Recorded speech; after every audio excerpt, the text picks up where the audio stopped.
Ex-con on parole for murder, busted with ghost gun, drugs after evading New York City subway fare.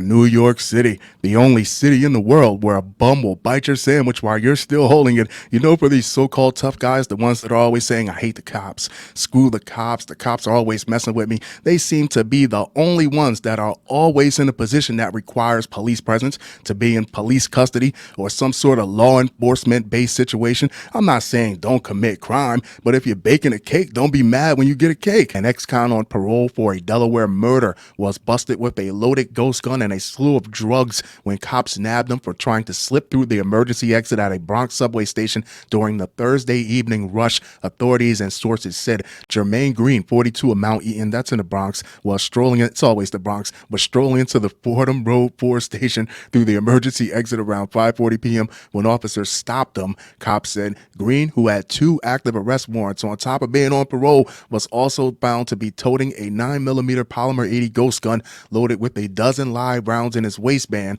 Authorities said he was also carrying a clear zip-closed bag holding a large quantity of crack cocaine, plus a scale meant for measuring the drugs. Cops and sources said when people question the value of fare evasion enforcement, look no further than this example, New York Police Department Chief of Transit Michael Kemper said in a Friday post on X. First off, fare evasion enforcement sounds like you don't tell anyone you did that until you make detective. Second, as a 40-some-year-old man in New York City without a Metro card, you should be a damn shame to yourself. And you had weed, crack, a scale, and baggies. We know you're selling drugs. What are you doing with your money? A convicted murderer on parole was packing heat when he beat the subway fare yesterday. He apparently didn't get the memo that the NYPD is hyper-focused on transit safety. He also didn't get the memo that law-abiding New Yorkers are fed up with open lawlessness at the turnstiles. Green was slapped with multiple weapon possession-related charges in addition to drug-related raps. Who's writing this? A fare evasion offense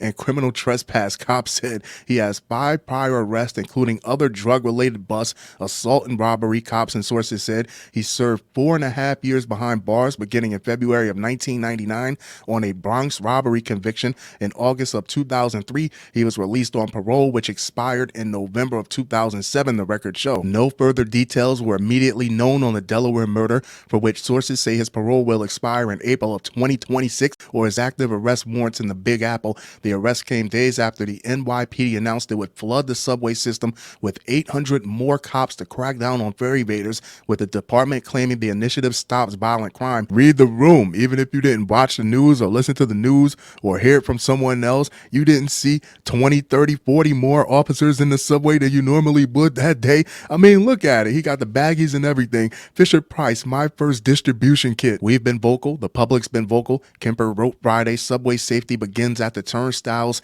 and our efforts to prevent disorder and lawlessness at the fare gates remains an important part of our overall public safety strategy. Whether it's good old-fashioned subway policing or the embrace of innovative technology, the NYPD will remain steadfast in keeping weapons and dangerous criminals out of our subways. New Yorkers deserve nothing less. There you have it, kids. Jermaine Green, New York City's own Boston George. I bet you he's wishing he would have spent some of that re-up money on a cab now.